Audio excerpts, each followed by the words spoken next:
حدثنا عبدان أخبرنا عبد الله عن يونس عن الزهري قال سالم وقال ابن عمر رضي الله عنهما: قام رسول الله صلى الله عليه وسلم في الناس فأثنى على الله بما هو أهله، ثم ذكر الدجال فقال: إني لأنذركموه، وما من نبي إلا أنذره قومه، لقد أنذر نوح قومه، ولكني أقول لكم فيه قولا لم يقله نبي لقومه، تعلمون أنه أعور، وأن الله ليس بأعور.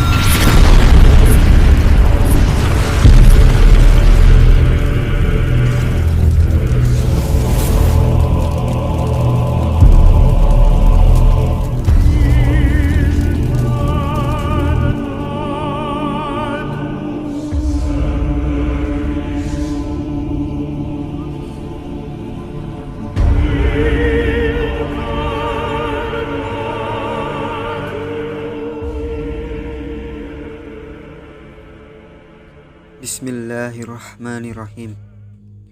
Bertahun-tahun yang lalu, Nabi kita yang mulia Muhammad SAW bersabda kepada para sahabatnya, antara masa penciptaan Adam alaihissalam dan hari kebangkitan, tidak ada yang lebih dahsyat dari fitnah Dajjal. Dan hari ini, aku akan menggabungkan semua mimpi itu dalam narasi yang panjang. Dari yang telah saya saksikan tentang Al-Masih Ad-Dajjal, tingginya sekitar 6 kaki dan 1 atau 2 inci. Dia memiliki wajah yang kejam dengan kulit coklat gelap, janggutnya dicukur bersih, dan bertahi lalat di pipinya. Dajjal berambut gelap, agak keriting, dan memiliki kemiripan dengan orang Asia Selatan atau Timur Tengah. Ia memiliki tubuh yang berotot, dan ketika saya melihatnya, saya tidak melihat mata yang mencuat, tetapi matanya normal. Saya tidak tahu apakah dia buta di salah satu matanya atau tidak. Namun, ia memiliki kemampuan untuk merubah penampilannya, dan dia menggunakan kemampuan ini untuk muncul dalam bentuk yang indah dan menggoda orang-orang banyak. Ketika Dajjal berjalan, dia melangkah dengan kebanggaan yang besar, dan rasanya tidak ada yang bisa mendekati atau berdiri di depannya. Bahkan, mereka yang tampaknya memiliki tekad tak tergoyahkan akan menjadi korban tipu dayanya. Dalam mimpi saya mendengar iblis memanggil Dajjal sebagai panglima perangku yang kaya. Menurut apa yang saya lihat, Dajjal sering memicu dan merancang kekacauan di Timur Tengah. Ingatlah, sekarang dia masih belum mencapai kemampuan penuhnya. Aku telah melihatnya membangun sejumlah pembangkit listrik yang memanfaatkan ilmu hitam yang digunakan untuk mengisi kekuatannya.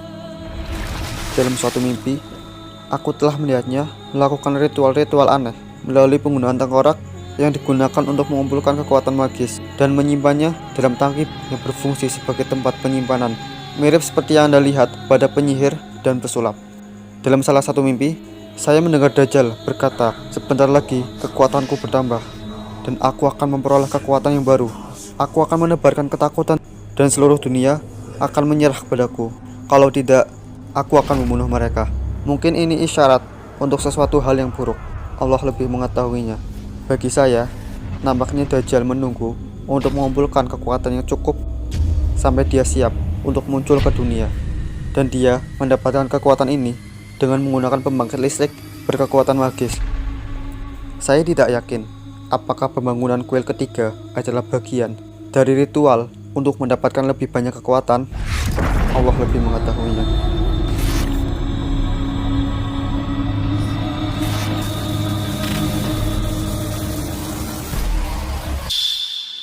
Setelah Malhamah Kubro, cahaya Allah mengisi seluruh penjuru bumi, dan umat Islam mengimplementasikan perdamaian dan keadilan di seluruh dunia.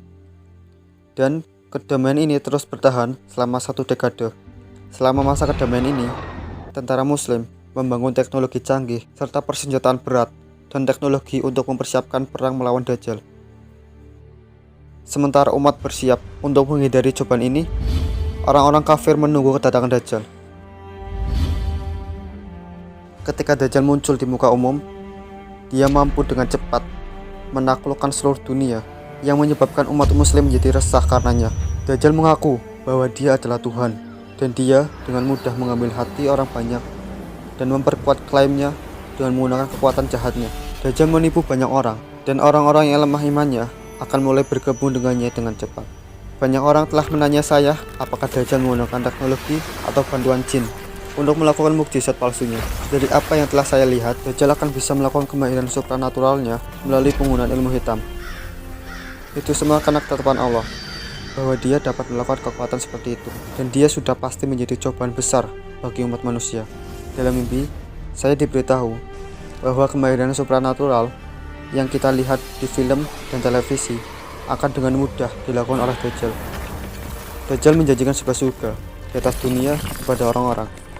Kepada laki-laki, dia menjanjikan wanita, harta, kekayaan, dan apapun yang diinginkan oleh hati mereka. Untuk wanita, Dajjal menjanjikan akan mempercantik penampilan mereka, membuat mereka lebih menarik, dan memberikan apapun yang mereka inginkan. Karena ini, miliaran orang bergabung dengannya dalam hitungan hari. Pasukan Islam maju untuk menentang Dajjal dan melawannya serta pengikutnya. Namun, upaya kami tampaknya tidak berguna, dan rudal kami seperti petasan di depan Dajjal. Dajjal dan pasukannya dengan mudah bisa menangkal serangan kami. Saya pergi untuk menghadapi Dajjal, dan dia membujuk saya untuk bergabung dengannya dan menjanjikan saya hidup kekal dan kedudukan tinggi. Saya menolaknya dengan mengatakan, apa yang akan terjadi setelah itu? Kita semua akan mati suatu hari nanti, dan tidak ada yang hidup kekal kecuali Allah. Kamu akan gagal dalam rencanamu, dan kamu juga akan mati suatu hari nanti. Tuhanmu dan Tuhanku adalah satu, Allah, Tuhan semesta alam. Setelah mendengar ini, Dajjal menjadi murka dan mengubah penampilannya menjadi bentuk yang sangat menakutkan, yang menyebabkan tubuh saya gemetar, dan saya tidak bisa mengumpulkan keberanian untuk mengatakan apapun. Dajjal lalu berseru, jika saya tidak berjanji setia padanya, maka dia akan membunuh saya. Lalu menyuruh saya pulang dan merenungkan keputusan akhir saya. Setelah pertemuan ini, saya pergi meninggalkan Dajjal dan kembali ke rumah saya, mendatangi umat muslim dan memperingatkan mereka bahwa jika ada yang berhadapan dengan Dajjal, ada peluang 99,9% dia akan bergabung dengan Dajjal. Memang fitnah yang dahsyat, dan hanya orang-orang yang telah diberikan rahmat khusus dari Allah saja yang dapat selamat dari ujian ini. Wahai muslim, jika kita mencintai Allah dan Muhammad SAW, lebih baik untuk kita mati sebagai muslim daripada berjanji setia kepada Dajjal. Mari kita mati sebagai syahid di jalan Allah sembari memerangi Dajjal. Kaum muslimin setuju denganku, dan orang-orang beriman berkumpul untuk berperang melawan Dajjal dan kelompok pengikutnya dari orang-orang kafir. Maka dimulailah perang antara kebenaran dan kebatilan.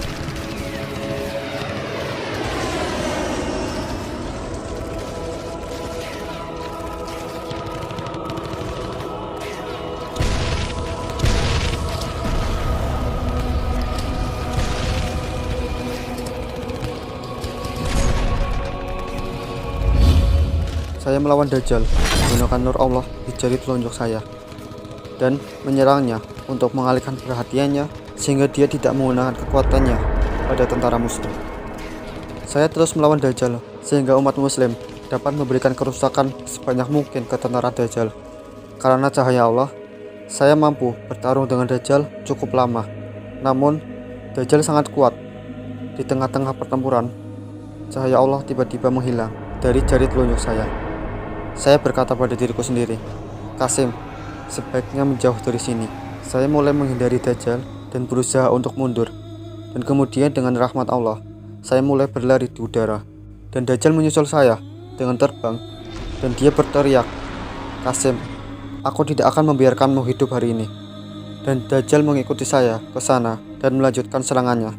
Dajjal menyerang punggung saya dan melukai saya, sehingga saya kehilangan keseimbangan dan jatuh. Batu besar di sebelahku terbuka dan berkata, Qasim, sembunyikanlah dirimu dalam diriku. Aku akan menyelamatkanmu dari Dajjal.